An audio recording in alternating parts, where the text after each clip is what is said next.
Paz e graça, amados irmãos, estou aqui mais uma vez para trazer aos irmãos a consciência na ministração deste Evangelho, a palavra do Senhor, às nossas mentes, para que possamos a cada dia progredir e crescer no conhecimento e no entendimento, na revelação de toda a Escritura, de todo o Evangelho.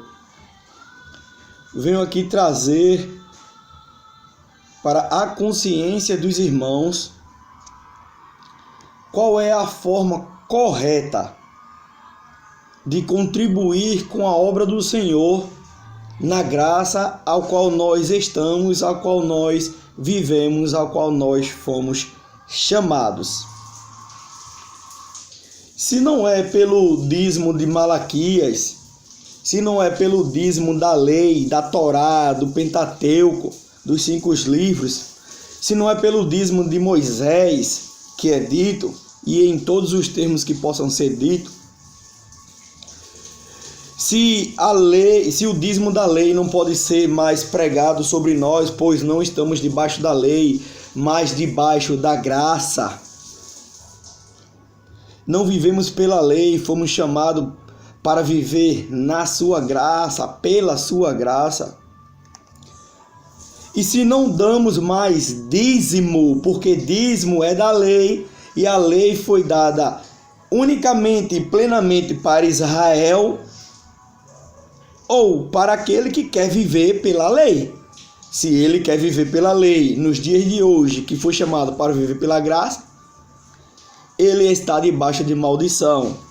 Gálatas 3:10. Então, de fato, para que a gente não deixe de contribuir, tendo a consciência de que hoje não se dá mais dízimo, que hoje o dízimo não é obrigação. Por que não é obrigação? Vamos lá. Somos filhos de Deus. Porque o Espírito testifica com o nosso Espírito que somos filhos de Deus e clamamos, Abba, Pai. Como, pois, somos filhos de Deus e temos que pagar tributo a Deus? Temos que pagar dízimo. E o dízimo ele é uma obrigação da lei, tem que ser cumprida. É da lei, não da graça. Como então um pai cobra do seu filho dízimo? Seria como eu pegar a minha filha Nicole quando ela crescesse e aí ela começasse a trabalhar e eu dissesse para ela: Nicole, você agora vai ter que dar 10% ao seu pai. É obrigação. Ou não é o pai quem supre as necessidades do filho? Ainda que o filho tenha o seu salário, não é ele quem supre todas as coisas, pois ele é detentor de todo o reino? Como, pois, agora o pai vai exigir de mim como obrigação dar a ele dízimo, sendo eu filho? Não era para quem estava debaixo da lei, e estando debaixo da lei era escravo, sendo filho, como Paulo diz, não diferia muito de escravo. Sendo filho, não diferia muito de escravo.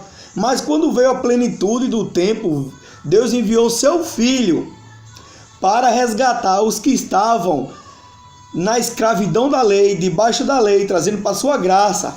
E agora nós somos co-herdeiros com Jesus Cristo. Somos herdeiros de tudo que Deus tem. Como, pois, somos herdeiros e somos escravos? Como, pois, chegamos a uma idade adulta, chamado pela graça, tendo a mente de Cristo, e agora como escravo pagamos dízimo, que é uma obrigação da lei, que dízimo se dá aos levitas. Não tem levita hoje, começa logo por aí. Os músicos não são levita, são termos que dão e que não são nem coerentes, né? Porque não está dentro da palavra. Então pensa aí direitinho, irmão, como é que você é filho e o seu pai exige de você dízimo, 10%. E se não der, vem um devorador, que é um grilo, um gafanhoto. Está lá em Joel, capítulo 1, e em Joel também, capítulo 2. Esqueci o versículo agora, irmão, esqueci o versículo, mas você pode ler, que são gafanhotos. O devorador não é Satanás, são os gafanhotos, que quando Israel descumpria com as leis do Senhor, viria sobre ele maldição. Deuteronômio 28 fala isso para Israel, não é para mim e para você. Se eles cumprissem com tudo, seriam abençoados. Se eles descumprissem, seriam amaldiçoados. E a maldição era de Deus tirar deles o alimento. Então hoje, Deus tiraria de nós o emprego?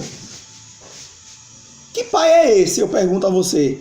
Que, eu sou Deus, você não está dando dízimo, eu vou tirar de você o emprego, porque você não está dando dízimo. Ele disse que cuidaria de nós, que a gente é mais valioso do que muitos pardais. Então eu com emprego ou sem emprego, ele não vai deixar faltar nada, porque ele é pai, ele é bom, ele é amor. Então Deus não exige de mim e de você dízimo nenhum, porque dízimo é da lei e nós estamos na graça. Mas devemos contribuir não com a obra do Senhor, porque Deus não é servido por mãos humanas. Contribuímos com os santos, com os irmãos, com os outros santos, com os outros irmãos que estão também em necessidade, que precisam. Temos a consciência, claro, que hoje nós separamos para nós um lugar que chamamos de igreja, né? Que a igreja somos nós, mas ali é um galpão, uma casa qualquer, que qualquer casa pode se fazer isso, qualquer lugar, de formar ali o ajuntamento, a congregação dos irmãos, né?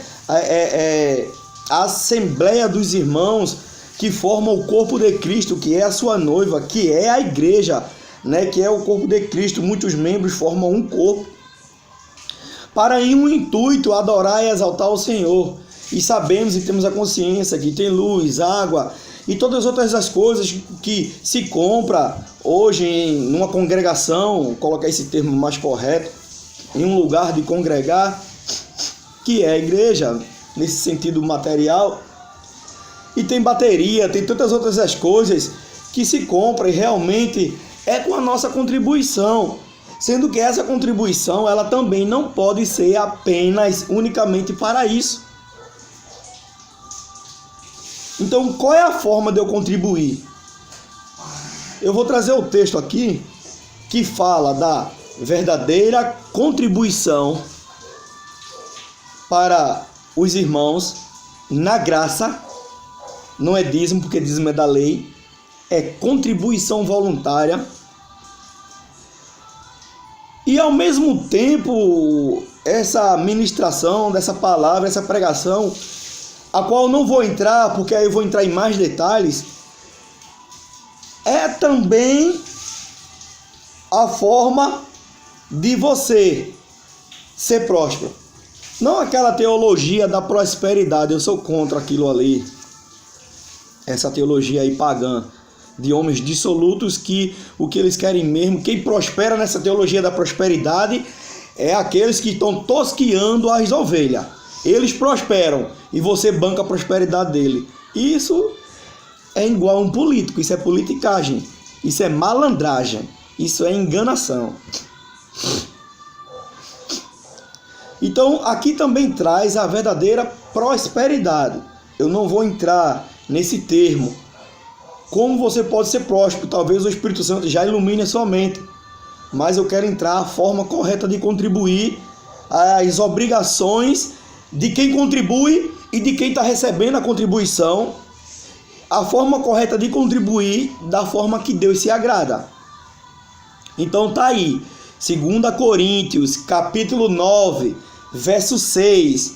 Existem outros textos, em 2 Coríntios, acho capítulo 8, em 1 também, né, que também vai aumentar, acrescentar mais ainda. Mas se você compreender somente esse texto, ele já é primordial e você vai compreender o resto.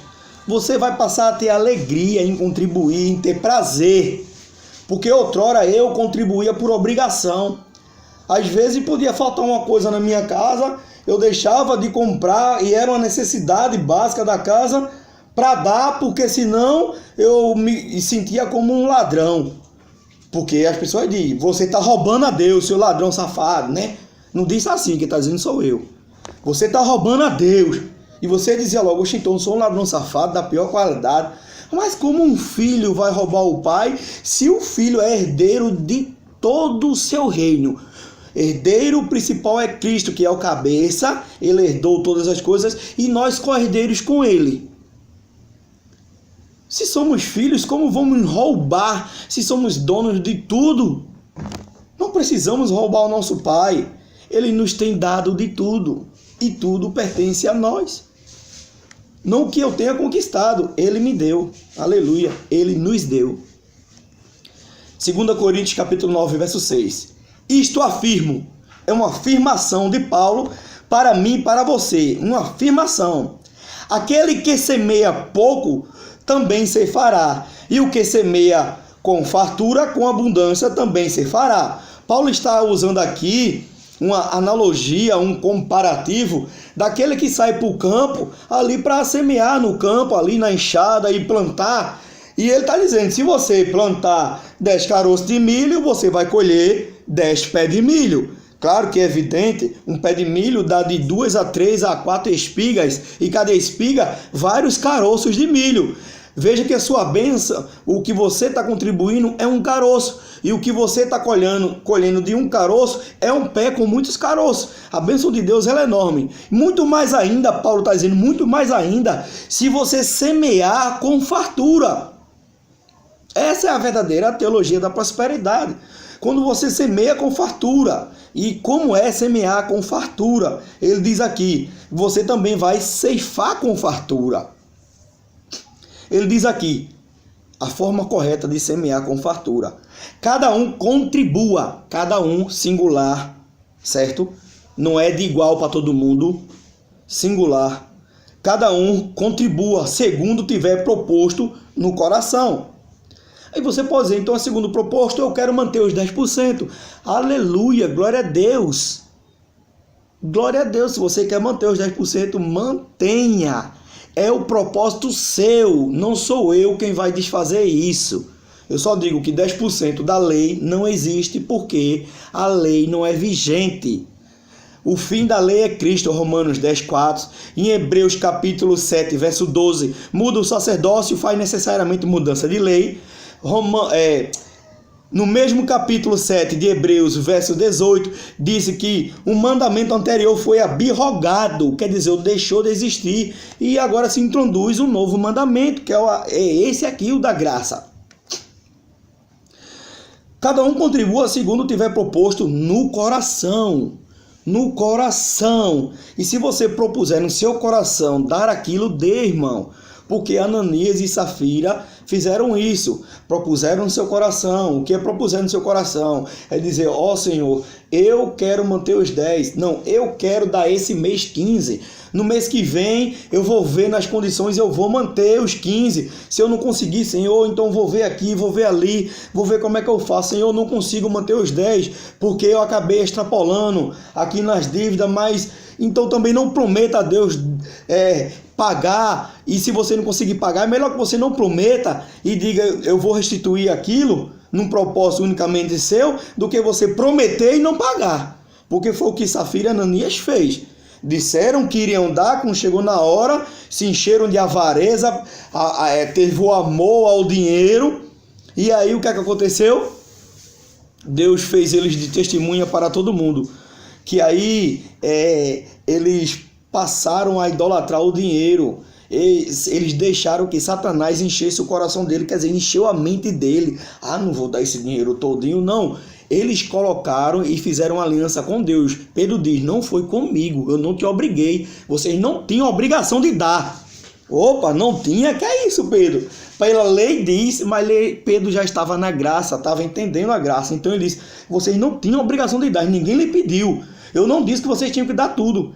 Quer dizer, o que ele está dizendo, Ananias e Safira, vocês poderiam dizer, Senhor, eu vou dar a metade, eu vendi a fazenda aqui, foi 10 mil reais, eu vou dar a metade e eu vou ficar com 5.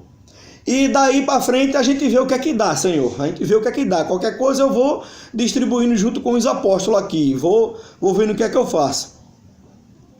Mas eles disseram que ia dar tudo. Então, aí é com você e Deus, meu amigo. A gente tem que pegar todos os conceitos bíblicos e trazer para um texto para poder fazer ele se tornar amplo e as letras se tornarem gigantes. E a gente tem prazer agora de contribuir.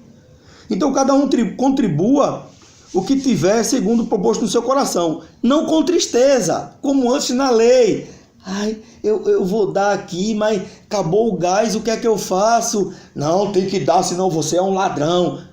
Irmão, quando é que Deus quis que você passasse fome ou necessidade? Eu sei, o gás acabou naquele momento. Será que Deus é tão ruim assim?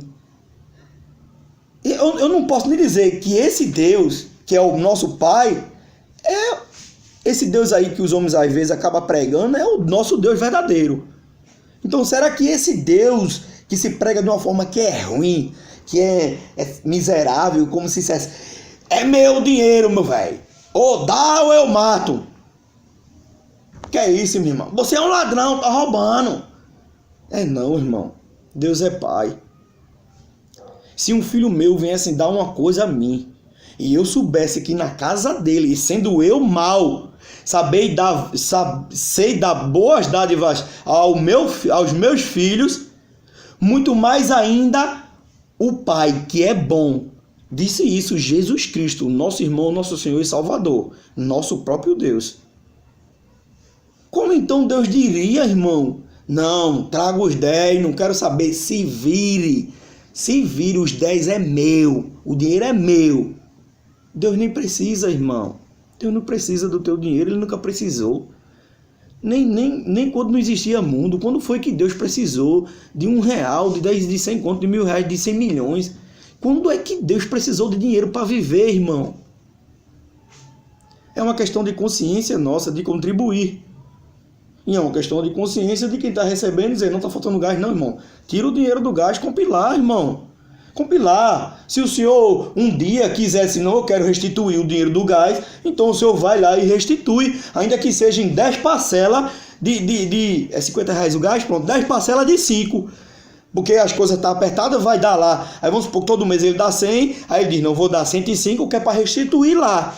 Porque eu tirei e eu mantive uma palavra com o senhor, pedi a ele permissão para tirar, né? Foi o meu propósito com ele, foi o que eu propus no meu coração, e agora eu vou conversar aqui com o meu Pai, que é bom, vou dizer a ele que eu tenho essa necessidade, que aconteceu, não esperava, e vou suprir, ele vai suprir minha necessidade, é o dinheiro que eu estou na mão, irmão. Será que eu vou ter que dar e esperar por alguém? Será que Deus vai levantar alguém? Deus vai dizer, meu irmão, o dinheiro estava na tua mão, vai lá e compra teu gás, pelo amor do meu filho Jesus Cristo. Não com tristeza ou por necessidade. Quer dizer, não é uma necessidade a pessoa contribuir. E também não é um motivo de você ficar triste. É um motivo de alegria. É você se alegrar e dizer, eu sou filho do dono. E eu vou contribuir com esta obra no meio dos meus irmãos. Para que esta obra que Deus pôs em nossas mãos possa prosseguir. E podendo ter, e com abastância, prosseguir avante numa cavalgada indomável. Aleluias. Porque Deus ama a quem dá com alegria. Versículo 7. Deus ama quem dá com alegria. Não é com tristeza e nem por necessidade. Não é tão bem como alguém obrigando a você a dar, e você está dando por obrigação, e se entristece, porque na graça não é obrigado. Na graça você não é obrigado, mas também quem semeia pouco, pouco ceifará. Quem semeia muito, muito ceifará. E quem semeia nada, nada ceifará, nada ceifará. Mas Deus também não vai deixar com que você passe necessidade, porque você vale mais muito do que muitos pardais. E com isso, com esta contribuição,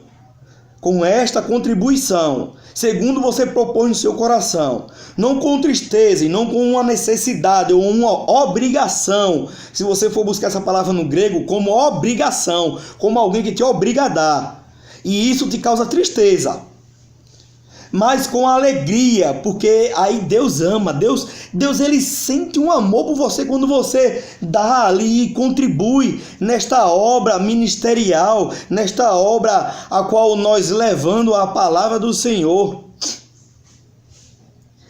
Com isso, Deus pode fazer, versículo 8 do capítulo 9 de 2 Coríntios, Deus pode fazer-vos abundar em toda graça, a fim de que, tendo sempre, irmão, sempre, em tudo, tanto no âmbito espiritual como no âmbito material, porque é no material que você vai contribuir, também no espiritual, através de orações, graças e súplicas, né, e jejuns e buscas constantes e agradecimentos ao Senhor, tanto também como distribuir aos pobres. E a gente vai falar disso. Sempre em tudo, ampla suficiência. Quer dizer, sempre em tudo aquilo que é suficiente para você. Nada de exagerado, mas é amplo e suficiente a você. É amplo, não é uma suficiência somente isso, é uma suficiência ampla. Na realidade, é muito mais do que nós necessitamos.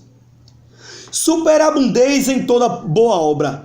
Paulo está dizendo aqui que Deus pode fazer abundar em toda a graça, certo? Como?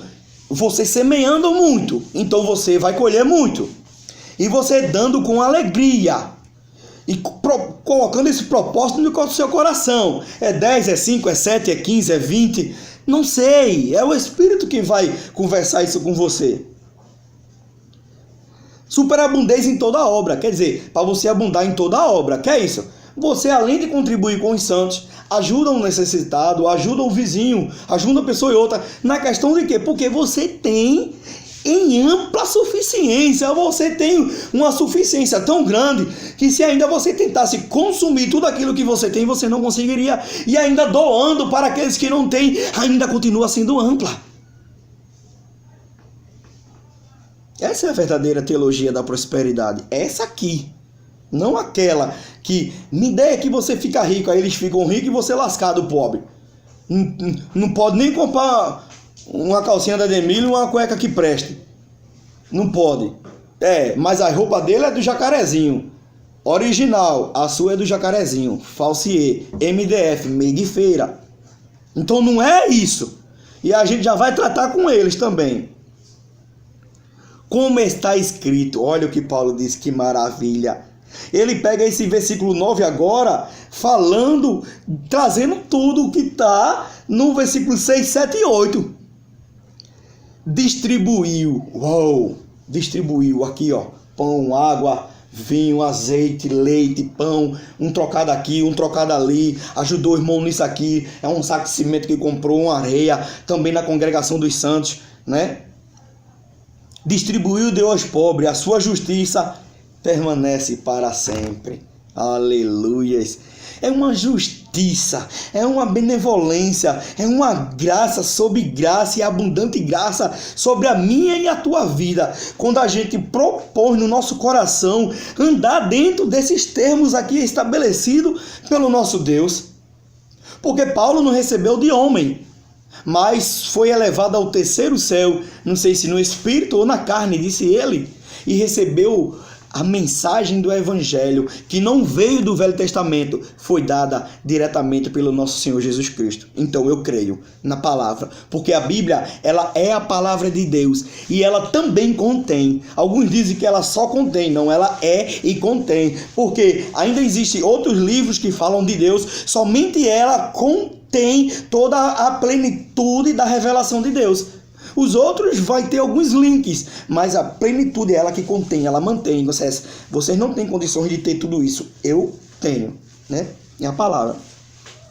Ora, aquele que dá semente ao que semeia e pão para alimento também suprirá e aumentará a vossa sementeira e multiplicará os frutos da vossa justiça.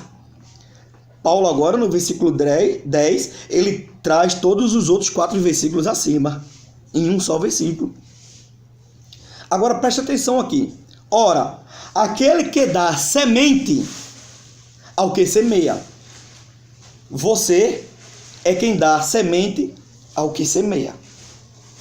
Se você está contribuindo com alguém ou para algum lugar, um ambiente, é necessário também que aquele que está recebendo de você semeie. Aquele que dá semente é o que semeia. O que é que Paulo está dizendo aqui? Você, vamos supor que você é o dono da granja, da fazenda, aliás. E ali tem um funcionário seu. E você chega e dá a ele 500 sementes, 500 unidades de semente.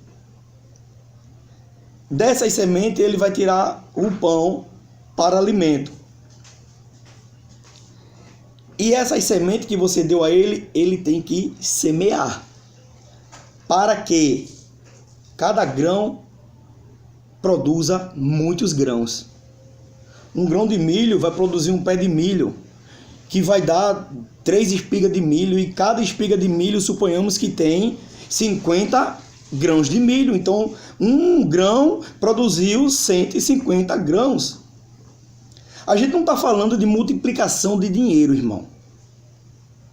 A gente está falando do versículo 9. Deu aos pobres, a sua justiça permanece para sempre. Aquele que dá semente é o que semeia. Vamos lá. Na época dos apóstolos, lá em Atos, esqueci o capítulo, eu devia ter lido para mostrar. Jerusalém estava passando por dificuldade, espólios dos bens, quer dizer, o governo estava vindo e tomando as casas, tomando as fazendas, na tora, acabou-se. E o que é que os homens estavam fazendo? Estavam vendendo antes do governo tomar, porque eles iam perder. E eles pegavam no propósito, a qual Ananias e Safira se perderam, e colocavam na mão dos apóstolos. O que é que os apóstolos faziam? Veja só, eu vendi a minha casa, peguei lá 50 mil reais, e coloquei na mão dos apóstolos. Isso foi naquela época, tá, irmão? Hoje não precisa não, que ninguém está sofrendo espólio. O governo não está tomando sua casa, então não precisa vender não. Cuidado para não ser enganado. Eu vendi minha casa, 50 mil, coloquei na mão dos apóstolos. O que é que os apóstolos fizeram? Distribuíram para cada família conforme a necessidade de cada um. Então eu peguei a minha semente, dei ao semeador, e o semeador semeou. Então, quando você contribui com a obra, tenho que falar dessa forma e não estou acusando ninguém. Pelo amor de Deus, não me interprete mal. Eu não estou acusando ninguém. Eu estou aqui apenas debulhando o texto, abrindo o leque. Quando você contribui com a obra, e aqueles que estão à frente da obra, é a obrigação deles distribuir a semente que você também deu. Então, vários irmãos contribuem, dá-se aquele total. Daquele total, ele diz aqui, aquele que dá semente é o que semeia, e pão para alimento. Você também, ele diz aqui, também suprirá e aumentará a vossa sementeira e multiplicará os frutos da vossa justiça. Quer dizer, aumentará a sementeira porque você está plantando 1 grão de milho, colhendo 3 milhos, que nascem 150 grãos, então multiplicará a sementeira. E os frutos de justiça, porque agora você com 1 ganhou 150, dos 150 você vai tirar mais do que 1. Você vai tirar aquilo que você propuser no coração para semear novamente. E agora você semeia mais do que ontem. Hoje mais do que ontem, amanhã mais do que hoje. É mais ou menos isso que Paulo está dizendo. Não quer dizer que amanhã você dá 100, depois 150, depois 200, daqui a pouco você vai dar o salário todinho. Não, não é isso. Deus vai fazer você abundar. Você vendo que Deus está fazendo você abundar, então aí você passa a semear mais. E esse semear mais não está plenamente, unicamente, em só dar na congregação, porque ele diz aqui no versículo 9, como está escrito, distribuiu, deu aos pobres. Então, aquela parte, o propósito do coração, você vai dar na congregação e também ajudar os pobres, os necessitados, as viúvas, o órfão, o estrangeiro. certo? Então aquele que recebe a sua semente, ele tem por obrigação também semear, da mesma forma que você semeou, ajudando aos irmãos nas igrejas que estão desempregados, que estão passando por necessidade, alguém que está faltando um gás, uma conta de luz, as coisas ficaram apertadas, né? O governo como está aí apertando, desemprego, toda aquela coisa. Então aí os irmãos passam a contribuir mais, porque a igreja agora, o corpo de Cristo, os irmãos que se amam, estão se ajudando. Paulo disse, fazei o bem a todos, mas principalmente aos domésticos da casa. Quer dizer, principalmente aos irmãos, os domésticos que trabalham junto com você. Façam bem a ele. E a gente vai trazendo o contexto para dentro do mesmo contexto e estamos falando da mesma língua. Os frutos da nossa justiça multiplica, irmão. Enriquecendo-vos. Quem está no enriquecendo? Deus. Versículo 11. Enriquecendo-vos em tudo, tanto no âmbito espiritual como no material, porque você passa a amar, você passa a ter os frutos do Espírito, para toda generosidade, enriquecendo em tudo, financeiramente, espiritualmente, em todos os termos, em amor, em graça, em paz, para toda generosidade, a qual faz que, por nosso intermédio, Paulo está dizendo agora, você deu semente a mim, que sou Paulo, semeador, sejam tributadas graças a Deus. E o que Paulo faz? Paulo agradece a Deus, porque eu e você contribuiu a Paulo, que é o líder que está à frente da igreja, da congregação, né? E ele também espalha essa semente. Porque o serviço desta assistência que eu e você dá, não só supre a necessidade dos santos. Veja que a palavra aqui está no plural, não está no singular. Não é do santo, como se fosse somente do líder, mas coloca-se na mão do líder e o líder distribui para os santos, aqueles que estão em necessidade. Isso é o amor de Deus, certo? Supre a necessidade dos santos, versículo 12. Mas também redunda em muitas graças a Deus, porque além de o líder agradecer, todos os santos que foram impactados por essa dádiva que você deu, por essa generosidade, essa contribuição, eles também vão render graças a Deus. Ele vai dizer, graças, ó Pai, te damos, porque tu tocaste no coração de nossos irmãos e eles têm nos ajudado. Amém? Visto como na prova desta ministração glorificam a Deus pela obediência a esse texto, certo? Para entender, da vossa confissão quanto ao Evangelho de Cristo e pela liberalidade, quer dizer, é liberado, você pode contribuir o quanto quiser, não é 10, não é 15, não é 20, é o quanto você quiser, o quanto você propor no seu coração, liberalidade, sem impedimento, sem constrangimento, sem obrigação, sem chamar você de ladrão, certo? Porque um filho não pode roubar o pai, com que contribuísse para com eles e para todos. Para com eles, quer dizer, na mão dos apóstolos, e dos apóstolos para todos. Enquanto oram eles a vosso favor com grande afeto.